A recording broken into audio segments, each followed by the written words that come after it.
हिंदी में यूपीएससी की तैयारी से संबंधित प्रोग्राम्स को देखने के लिए सब्सक्राइब करें स्टडी IQIAS हिंदी। बदलते वैश्विक परिदृश्य में अभी जो सबसे इम्पॉर्टेंट घटना हमको देखने को मिल रही है वो टैरिफ वॉर है। और टैरिफ वॉर जो है ये भारत के लिए बहुत हानिकारक है। मैं ऐसा नहीं बोल रहा हूँ कि हम लोग एक कमज़ोर देश के तौर पर है तो हमारे लिए हानिकारक है। हमारे लिए इसलिए हानिकारक है क्योंकि हम यहाँ अभी डेवलपिंग से डेवलप इकोनॉमी बनने की कगार पर खड़े हुए हैं। और हमारे लिए सबसे इम्पॉर्टेंट है आर्थिक विकास, वो भी बिना किसी बाधा के।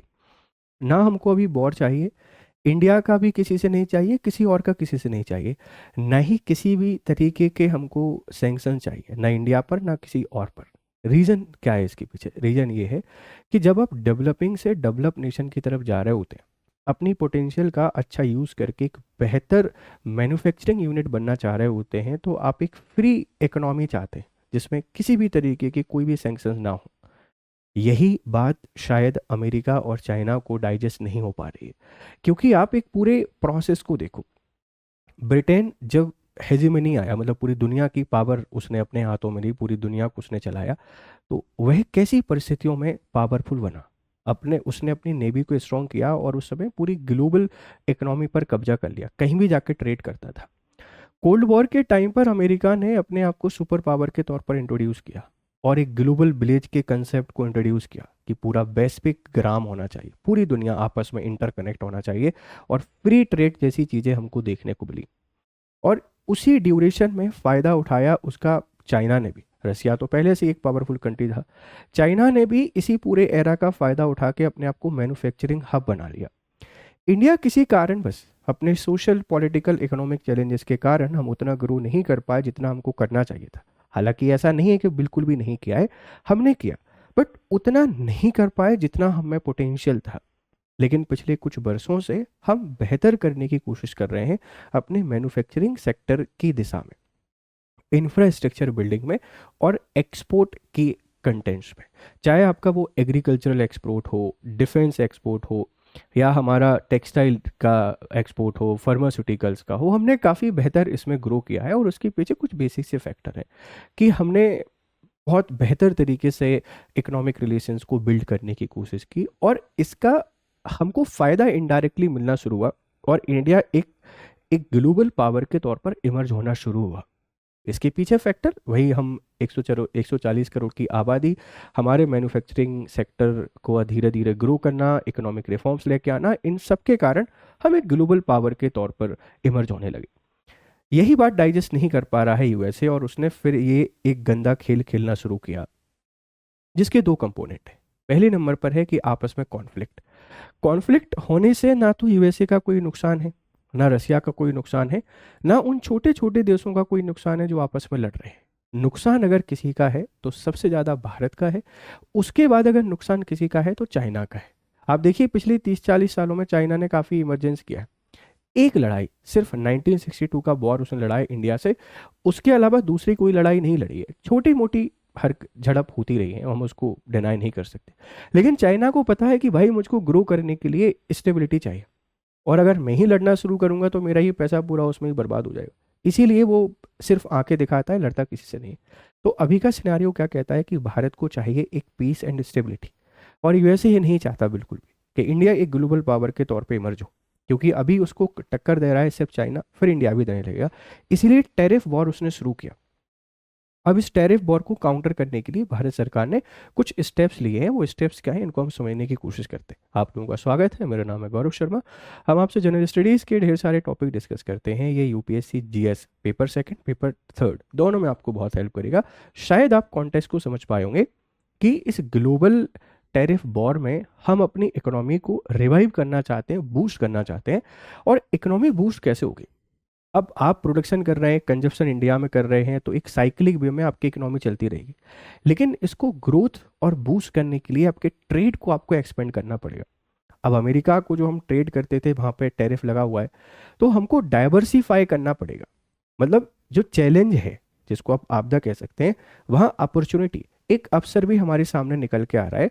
और यही कारण है कि हम छोटे छोटे देशों से अपने जो रिश्ते हैं, जो बायलेटरल ट्रीटीज़ हैं, उनको बेहतर कर रहे हैं और डाइवर्सिफाई कर रहे हैं अपने अपने एक्सपोर्ट को, अपने ट्रेड को। इसके फायदे आपको लॉन्ग टर्म में देखने को मिलेंगे।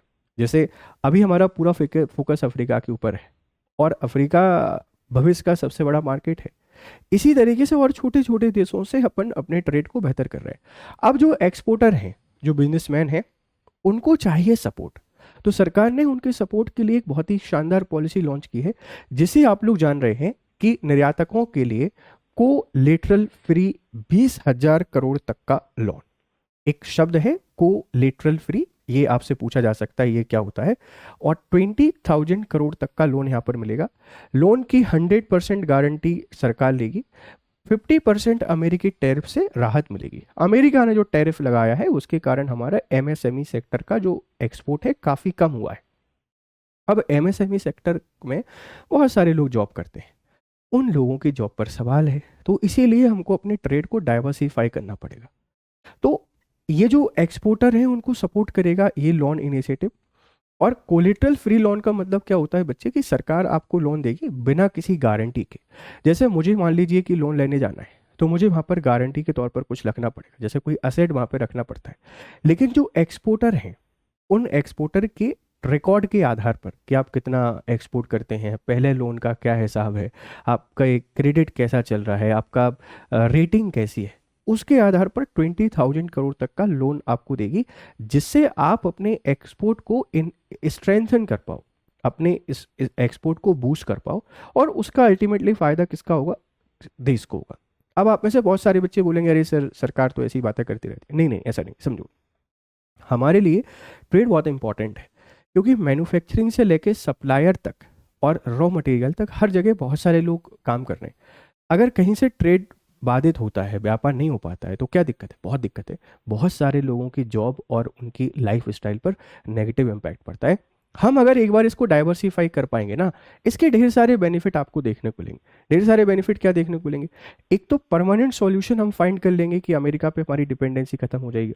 और एक बार बहुत सारे देशों से आपने अपने आप को डाइवर्सिफाई करके इकोनॉमिक ग्रोथ लेके आ गए, तो जो हेजिमनी ऑफ अमेरिका चल रही है, आप उसको पूरे तरीके से क्वेश्चन मार्क खड़ा कर देंगे। और पूरी दुनिया को एक नए विकल्प के तौर पर भारत मिलेगा। अपनी इकोनॉमी स्ट्रेंथ होगी, अपने रिश्ते स्ट्रेंथ होंगे, और एक बेहतर विकल्प के तौर पर, एक ग्लोबल पावर के तौर पर हम बहुत बढ़िया तरीके से इमर्ज होंगे। तो ये कोलेटरल फ्री स्कीम का मतलब ये है कि आपको सरकार विश्वास करके, भरोसा करके लोन देगी। और लोन देगी क्यों? ताकि आप ट्रेड को बूस्ट कर पाएँ। जो फाइनेंशियल प्रॉब्लम आप फेस कर रहे हैं, उन फाइनेंशियल प्रॉब्लम का सॉल्यूशन आपको मिल जाए। हालांकि आप देखना कि आने वाले कुछ समय में डोनाल्ड ट्रम्प अनाउंस कर देंगे, यार नहीं, हम तो वो टैरिफ हटा रहे हैं, कोई दिक्कत नहीं है। क्योंकि उनको पता है कि एक बार अगर ट्रेड डाइवर्सिफाई हो गया तो भारत की पूरी डिपेंडेंसी खत्म हो जाएगी अमेरिका के ऊपर। और उसके बाद जो सबसे बड़ा चैलेंज फेस करना पड़ेगा वो अमेरिका को ही करना पड़ेगा। क्योंकि फार्मास्यूटिकल्स की बात करें, टेक्सटाइल्स की बात करें, ज्वेलरी की हम बात करें, या एग्री प्रोडक्ट्स की बात करें, ये भारत के थ्रू ही सप्लाई किए जाते हैं। ऐसा नहीं है कि हम अगर एक्सपोर्ट नहीं कर रहे हैं तो सिर्फ हम पे नेगेटिव इम्पैक्ट है। इसका नेगेटिव इम्पैक्ट यूएसए पर भी हमको देखने को मिलेगा। तो इन सभी चीज़ों के बीच में ये एक स्कीम है जो एक्सपोर्टर को सपोर्ट करेगी। अब मुझे पता है कि आप में से बहुत सारे लोग उसको क्रिटिसाइज भी करेंगे, कुछ लोग इसको अप्रिशिएट भी करेंगे, लेकिन एक बेहतर इकोनॉमिक कंट्री बनने के लिए हमको ऐसे काम करने चाहिए। हालांकि इसके पॉजिटिव नेगेटिव्स दोनों हैं। देखो, बहुत सारे लोग इसके थ्रू अपने एक्सपोर्ट को एक्सटेंड भी करेंगे, इन्हांस भी करेंगे, लेकिन कुछ ऐसे लोग भी रहेंगे जो सरकार के द्वारा जो फैसिलिटी प्रोवाइड की जा रही है उसका मिसयूज भी कर सकते हैं। तो दोनों पॉसिबिलिटी यहाँ पर हमको देखने को मिलेंगी। लेकिन फिर भी क्या कहते हैं कि we have to be positive. एक सकारात्मक सोच के साथ हमको काम करना चाहिए। और इसीलिए ट्रेड को बूस्ट करने के लिए ये एक स्कीम यहाँ पर लॉन्च की है। एक शानदार स्टेप हो सकता है, शानदार कदम हो सकता है। हमसे जो पूछा जा सकता है वो कोलेटरल फ्री लोन आपसे पूछा जा सकता है। ठीक है, आप लोग अगर इंटरव्यू देने जाएंगे तो इंटरव्यू में ऐसे ही पूछा जा सकता है कि क्या ये स्कीम सच में फायदेमंद हो सकती है, या सिर्फ एक घोषणाओं की तरह या वादों की तरह रहेगी, मतलब ये हाथी के दांत जैसी कहानी है। नहीं नहीं, ऐसा नहीं है। ये एक्चुअल में सपोर्ट करेगी अगर बेहतर तरीके से इम्प्लीमेंट हम इसको करते हैं या इसका यूज़ करते हैं एक्सपोर्टर जो भी है वो। तो एक बढ़िया स्टेप हो सकता है, एक बढ़िया कहानी हो सकती है। चलिए, आपको अगर इस लेक्चर का PDF चाहिए तो ये हमारा टेलीग्राम चैनल है, आप इसको ज्वाइन कीजिए। यहाँ जब आप इसको ज्वाइन करते हैं तो आपको मिलेंगे PDF के साथ में आपको मिलेगी यहाँ पर क्या? अपडेट। तो PDF और अपडेट आपको चाहिए, इसके लिए इस टेलीग्राम चैनल को ज्वाइन कीजिए, अपने दोस्तों के साथ भी इसको शेयर कीजिए ताकि वो भी हमसे जुड़ पाए। ठीक, अब देखो, एक्सपोर्टर्स को बिना कोलेटरल मिलेगा 20,000 करोड़ का लोन, कवरेज 100% क्रेडिट की गारंटी, कोई कोलेटरल नहीं, मतलब कोई एसेट आपको गारंटी के तौर पर यहाँ पे नहीं रखना है। लिमिट कुल 20,000 करोड़ रुपए तक का सपोर्ट सरकार करेगी। लाभार्थी एमएसएमई और नॉन एमएसएमई एक्सपोर्टर्स। आप एमएसएमई एक्सपोर्टर है, माइक्रो स्मॉल मीडियम एंटरप्राइजेस है, या नॉन एमएसएमई एक्सपोर्टर है, किसी भी तरीके के एक्सपोर्टर है, सरकार आपको सपोर्ट करने के लिए तैयार है। इम्प्लीमेंटेशन एनसीजीटीसी के थ्रू एमएलआईएस को क्रेडिट देना है। ठीक है, ध्यान रखिएगा।